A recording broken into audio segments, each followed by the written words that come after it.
Preguntas y respuestas sobre la Argentina que viene en ¿Por qué? ¿Por qué? Con Graciela Fernández Mejide en la 1110.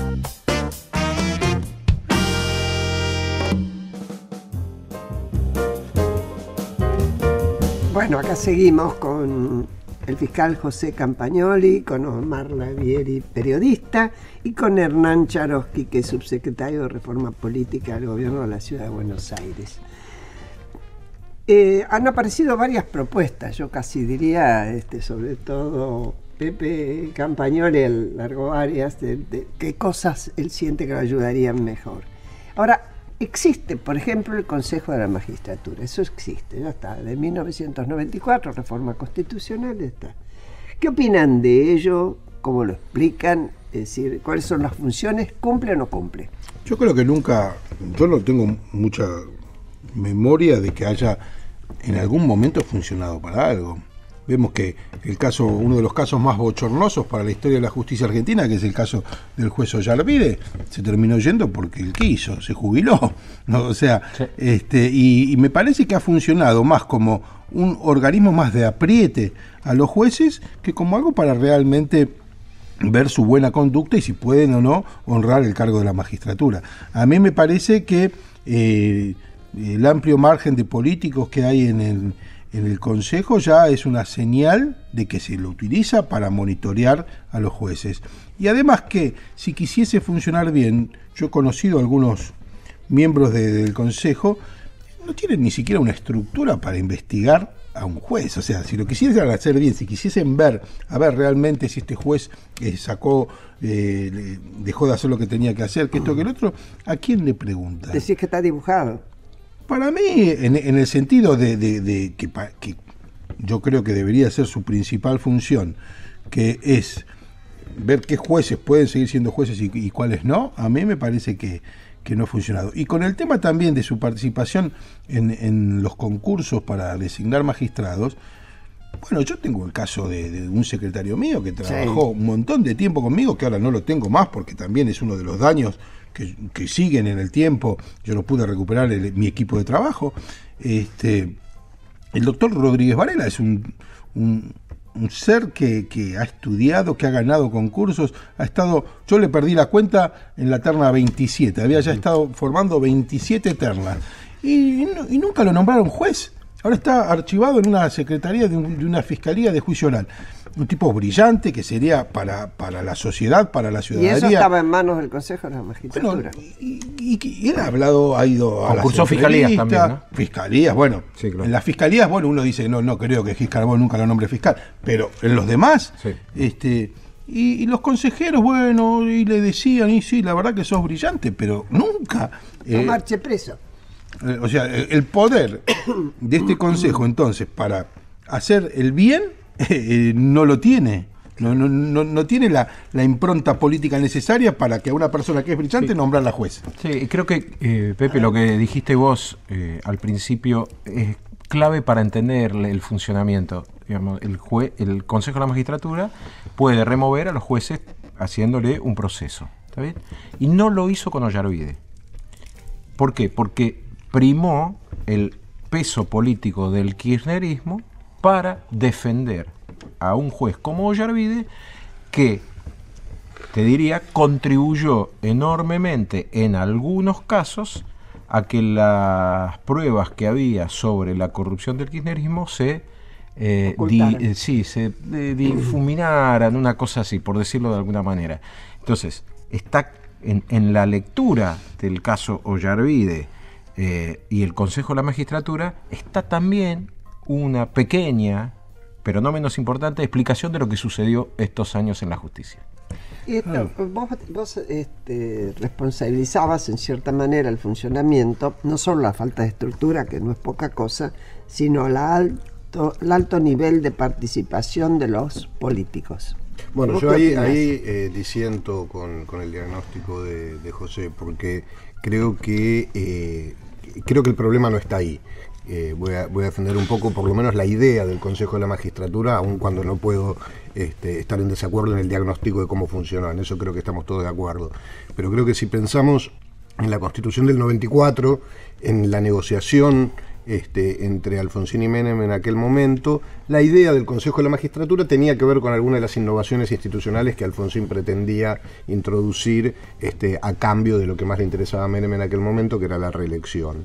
Y mirando las estructuras de Consejo de la Magistratura de Europa continental, se inspiran en traer este esquema que permite que la selección y la remoción de los jueces pase por un cuerpo compuesto por una representación política, efectivamente, del Congreso y del Ejecutivo, del Poder Judicial y la Corte Suprema, y de la Academia y de la profesión de abogados. Esta es la composición que tiene el Consejo de la Magistratura. A lo largo del tiempo hubo distintas leyes que modificaron las proporciones de esa representación. Ahora, en cualquier caso, más allá de las distintas proporciones de representación de la política, siempre la mera introducción de esta institución significa un mayor pluralismo que el que había antes, cuando no existía. O sea, el Poder Judicial dependía del Ejecutivo. Claro, digamos, la remoción... El Senado, el Senado bueno, por eso, era directo, era el sistema norteamericano, digamos, el reporte para tanto la selección como la remoción era directo al Congreso. Esto le da mayor peso a otras instituciones que no son de la política. Entonces, no creo que el problema sea un excesivo peso de la política, sino un problema general, como lo que yo venía diciendo desde antes, es un problema general de una falta de política para construir institucionalidad. ¿Cómo se soluciona esto? Para mí no se soluciona borrando la institución, sino abriéndola. En estos últimos días hubo una demanda de la sociedad civil de una auditoría de las causas de corrupción, que es una cosa que nosotros en la época de la Oficina Anticorrupción la planteábamos hace 15 años. Y este tipo de cosas, de abrir el Consejo de la Magistratura a la mirada ciudadana, pero también que haya una ciudadanía activa controlando qué es lo que pasa en el Consejo de la Magistratura, es lo que puede hacer que funcione como originalmente se lo había pensado. Para mí no es un problema tanto del diseño institucional, sino más bien de la misma sociedad que normalmente no castiga políticamente la destrucción institucional ni la corrupción. Tiene que haber una sociedad y una sociedad civil activa que revise y que genere los incentivos para que la política haga funcionar las instituciones de la manera debida. Lo que pasa es que para la sociedad es como muy complicado entender qué hace el Consejo, para qué sirve para el ciudadano de a pie. Es muy complicado. Y la realidad nos demuestra que en el Consejo, para juzgar la conducta de un juez, si tienen que echarlo o no echarlo, es saber quién levanta más la mano, quién tiene más manos levantadas. Entonces es una negociación. El enjuiciamiento en el Senado es lo mismo. Yo tuve a través de mi jury lo que es en paralelo para los fiscales, o sea, el Tribunal de Enjuiciamiento, que es el Tribunal de Enjuiciamiento para fiscales, ¿no? Cuando uno analiza los componentes, siempre la mayoría se busca la manera para que la mayoría sea oficialista. Entonces, cualquier juez que quiera investigar al poderoso, cualquier juez que quiera investigar al poder de turno, va a contar, ya siempre va a empezar un partido que empieza perdiendo, porque siempre va a tener una mayoría que se forma, porque el representante del Senado, el representante de la Procuradora, esa mayoría es casi automática, y entonces a mí me parece horroroso que la conducta de un juez al final se decida porque el que tenga más manos levantadas de acuerdo a su color político. Pero con el sistema viejo pasaría lo mismo. El sistema viejo para mí era a ver, yo impulsé el juicio político de Ollarvide en su momento. Acordate, bueno, y salió el 11 mal. de septiembre de 2001, ese día, ¿cuándo se archivó? Bueno, pero ese día hubo una votación que la mayoría votó para echarlo. No sabía que vos lo habías promovido. Sí. 21-20 salió la votación. Lo que pasa es que se necesitaban 2/3. Pero bueno, es la decisión de todos los diputados o de todos los senadores. Me parece que es el Consejo de la Magistratura queda acotado a algo más que actúa con mayor sigilo. La gente todavía no lo conoce, pese a que ya lleva unos cuantos años. Pero es curioso, me diste un argumento que me convences un poco, pero es curioso porque vos lo que estás diciendo entonces es, esto tiene que tener la exposición política y la participación política plena que tenía antes. O sea, no es menos política, sino más política la solución que más estás proponiendo. Transparencia y más que la decisión cada uno se tenga que hacer cargo, porque preguntarle a cualquier ciudadano quiénes son los miembros del Consejo de la Magistratura. Sí, yo no me los acuerdo. Un ciudadano suelto yo no me los acuerdo. puede ingresar, pero sí organizaciones. Sí, la sociedad civil, la sociedad civil organizada. las organizaciones profesionales. Claro, ahí tendrían que estar vigilando. Pero el caso Ollarvide de aquel momento que estábamos hablando del año 2001. 11 de septiembre de 2001. O sea, ahí se lo estaba imputando por amenazas, por ciertas connivencias policiales, por extorsión. Era un Ollarvide mucho más, digamos, joven y menos expuesto que a la de televisión. ahora. Sí, claro. O sea, Bueno, pero ahora fue después que dejó. No, bueno, por eso y ahora digo, es ridículo, o sea, pero bueno, es otra historia. ¿Cómo se hace para desmontar esta relación entre poder político y justicia? Por ejemplo, para que no exista el famoso doble estándar, ¿no? Digo, en estos mecanismos institucionales que hay que mejorar. Por ejemplo, la Oficina Anticorrupción está designada por el oficialismo de turno. ¿Cómo hace una Oficina Anticorrupción para investigar, digamos, al gobierno por el cual fue designado? Bueno, sin embargo, en este momento está señalando, por ejemplo, al ministro de Energía. Claro. La verdad que yo me sorprendió gratamente que esté señalando algunos incompatibilidades. Funcionarios con incompatibilidades. Yo creo que tiene que ver con Hay la que ser probidad honesto en eso. la probidad de los que la integran, ¿no?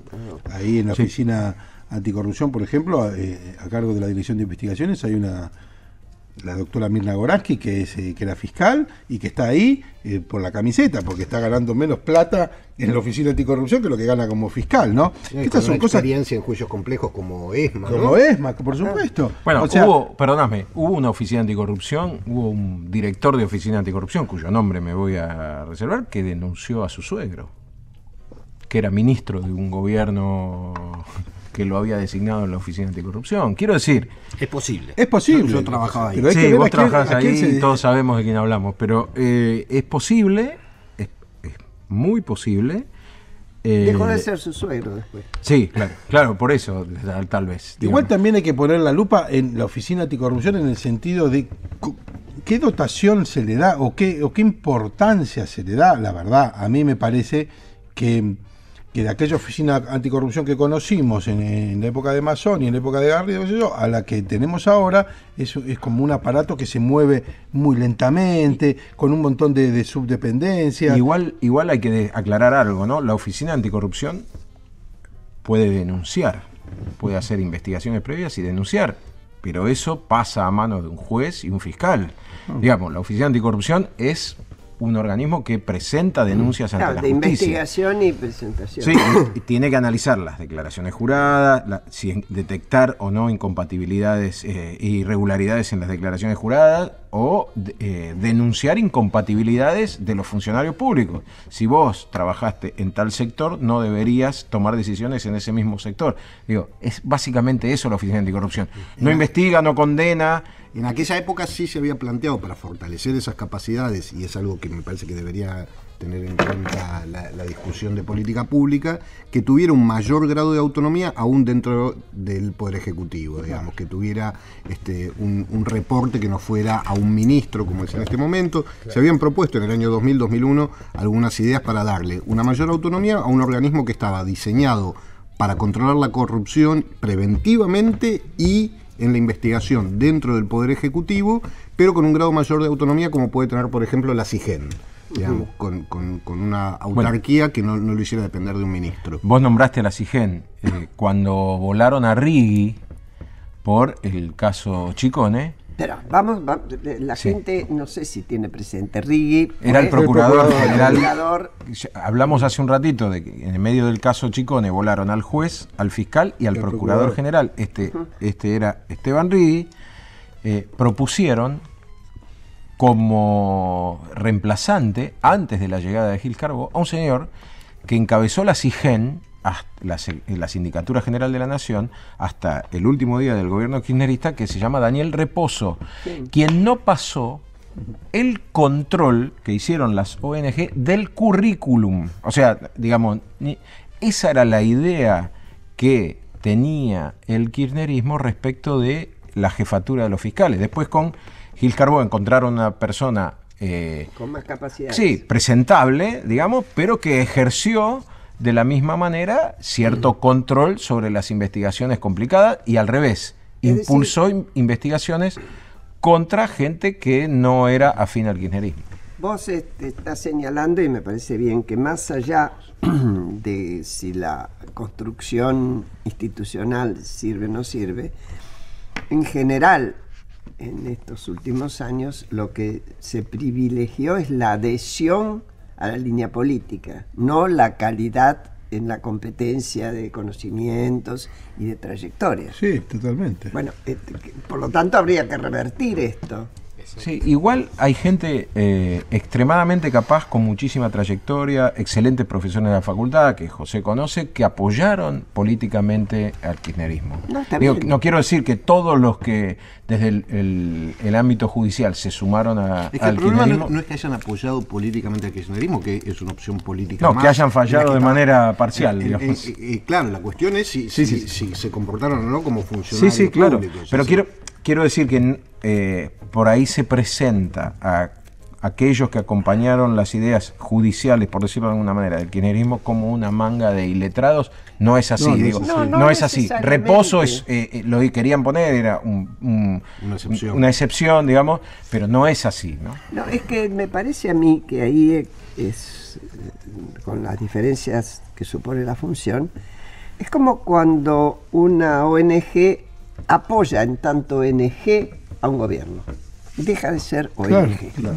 Cuando un fiscal o un juez políticamente admite ser un militante de tal o cual partido, deja de ser un juez que garantice una mínima imparcialidad necesaria, indispensable y exigible.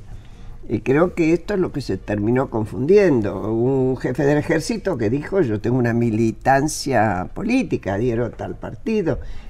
Él individualmente tiene todo el derecho del mundo y yo mataría por defenderlo.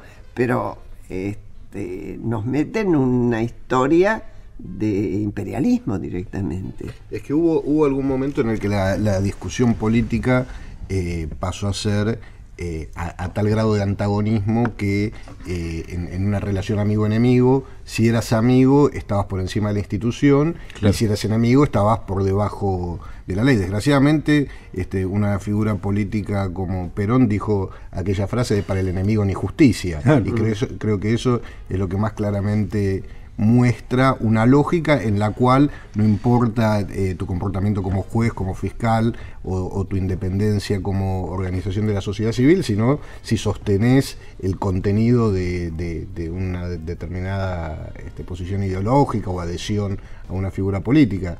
Creo que lo que debería ir pasando es que vayamos despegando la institucionalidad de la adhesión a un gobierno, o un partido o una ideología, o a ser amigo o enemigo en determinado momento. Por cierto, sí. Claro, sí, la fragilidad institucional que se vio en tantos casos donde la justicia no actuó o donde se han suspendido, como es mi caso, qué sé yo, es lo que para mí hay que cambiar. Instituciones fuertes es lo que se necesita para poder investigar la corrupción en este país y en cualquier otro. Sí. Perdóname, vos dijiste la corrupción, José. El narcotráfico también. Sí, todo. No, todo. Pero quiero decir, las organizaciones criminales en general. Vos tenés debilidad institucional, no podés enfrentar al narcotráfico. Y la debilidad institucional no es solo judicial en la batalla contra la batalla de verdad, no contra los pibes que tienen un faso para consumir, digamos. La batalla de verdad contra el narcotráfico, por ejemplo, no se puede dar con debilidad institucional. Eso abarca no solo la justicia, sino las fuerzas de seguridad, la inteligencia. Digo, si todo eso es débil ante organizaciones criminales, la sociedad lo termina pagando. Es que, Omar, mi experiencia me dice que no hay nada que sea capaz de corromper con tanta intensidad como el narcotráfico, porque mueve mucho dinero. Sí, claro. Mucho dinero. Entonces, oponerse a eso, sostener, necesita de una institucionalidad muy fuerte. Y de muy recursos. Fuerte en todo sentido, y de recursos. Bueno, lo de los recursos es fundamental y creo que eso puede llegar a ser una novedad interesante cuando se conozca con detalle la reforma política. Hay muchas discusiones sobre el tema de financiamiento de los partidos políticos y de las campañas. no es que tengamos una normativa especialmente mala, pero lo que tenemos es una escasez, por ejemplo, de auditores para las campañas. Claro. O sea, no me acuerdo cuál es el número, pero es ridículo el número Sí. de auditores que hay disponibles para auditar los fondos que se aplican a las campañas electorales. Una de las novedades parece que tendría que ver con fortalecer el cuerpo de auditores de la Cámara Nacional Electoral para que efectivamente haya quien pueda ver de dónde viene el dinero que se gasta en las campañas electorales. Entonces, también poner recursos profesionales para poder mostrar qué es lo que pasa en el Estado, en la ejecución del presupuesto, en las contrataciones públicas, en las campañas, es fundamental. Es que generalmente, Hernán, cuando uno ve cómo se distribuye el presupuesto o a qué se lo atribuye, podés entender hacia dónde van los gobiernos. Totalmente. El presupuesto es un denunciante o un anunciante de qué preferencias va a tener ese gobierno. Pero por eso es tan importante, tanto a nivel nacional como por ejemplo en la Ciudad de Buenos Aires, donde yo me desempeño ahora, el tema del acceso a la información pública. Y es tanto que los ciudadanos puedan hacer requerimientos de información pública y se les conteste, como también que haya una proactividad del Estado de poner información a disposición de los ciudadanos, en donde es cierto un poco algo que decía José antes, que muchas veces estas cosas son difíciles, oscuras y lejanas para los ciudadanos, pero también hablando del presupuesto, si uno es un jubilado, y puede ser que si le disponibilizan la información sobre la ejecución del presupuesto del PAMI o del Ministerio de Salud o del ANSES, uno esté interesado y lo revise, o si uno es un estudiante, el presupuesto de las universidades o la ejecución del presupuesto en una provincia del Ministerio de Educación, también lo revise o lo revise un centro de estudiantes. Entonces, también es posible que descentralizadamente haya un control ciudadano en la medida en que se respete el derecho de acceso a la información pública. Y que se dé. Y que se dé. Que se produzca, bueno. Que se produzca con transparencia, porque está claro que los nuevos sistemas que se producen y que aumentan la calidad de intervención del común sobre esto, como es a través de Internet, todos los accesos que hay, facilitan estas cosas. Por supuesto, ahora, si no está en la página, no está. Sí, claro. A mí me tocó, yo para el libro intenté determinar qué cantidad de subsidios al transporte se habían pagado desde, yo cerré la primera parte del libro en el año 2011, o sea, intenté 2003-2011 y era virtualmente imposible. No había manera de a partir de la información pública disponible, que era confusa, enrevesada, no había manera, nunca pude terminar de sacar un cálculo exacto de cuánto dinero se les pagó a los empresarios ferroviarios y del transporte automotor por subsidios de una manera descontrolada. Es decir, lo que yo cuento es lo siguiente: se pagaba contra declaración jurada de pasajeros transportados de los empresarios o contra micros que salieron, pero nadie controlaba que adentro del micro hubiera 50 o 70 pasajeros, digamos. Sacaban los micros o le preguntaban a los empresarios: ¿cuánto cobras? ¿Cuánto transportaste? Y te transporté 1 millón de personas, y le pagaban a libro cerrado. Es así, sí, pero nunca pude, la información bueno, estaba en algún lugar. Por eso no podías. Sí, claro. La intención es que no se sepa. Claro, estoy seguro que esa información estuviera en algún lugar, sino que ahí la política era que esa información directamente no se produjera. Yo estaba, la Secretaría de Transporte publicaba los subsidios, los publicaba. Inabarcable, imposible, digamos. Me siento frustrado por no haber podido determinar si eran 20.000, 30.000, 40.000 millones. Pero puesto en otro lugar, cuando desde el juego, a mí me tocó como ministra de Desarrollo, se atribuía un porcentaje de lo que se ganaba en el juego a la acción social. Yo decía, y viene esta plata, pero porque el hombre dice que en la maquinita sacó tanto. Claro. Ahora, ¿a quién le demandaba yo más dinero? ¿Cómo era el tema control? de la auditoría de las máquinas de Cristóbal López es toda una discusión en este momento. Bueno, debería haber una terminal de cada máquina en algún lugar que viera cuánto se está jugando en serio. Sí, no se hace porque no se quiere. Está bien. El mensaje, yo creo claro. que en nuestra función, o por lo menos la que yo me dedico en este programa, es señalar estas cosas y decirle a la gente que está en manos nuestras también, individualmente, agrupándonos, acercándonos a una organización civil, recurriendo a las redes de comunicación para poder demandar, protestar, como ese grupito de chicos que está controlando si aquellas promesas que se hacen, lo hace últimamente, se cumplen. Ese es, y terminamos ya este programa, bien interesante, porque ustedes lo hicieron bien interesante y porque el tema nos compete a todos. Nos sumerge en una realidad dolorosa, pero en la cual existe responsabilidad. Así que yo les agradezco que me hayan acompañado, que nos hayan acompañado a Pablo y a mí. Los despido con todo el afecto que les tengo desde hace rato. Gracias por la invitación. Gracias. Un gusto estar acá. Gracias, muchas gracias. Será hasta el domingo que viene. Sigan la 1110 porque el programa que viene lo merece. Rainbow, bluebirds fly.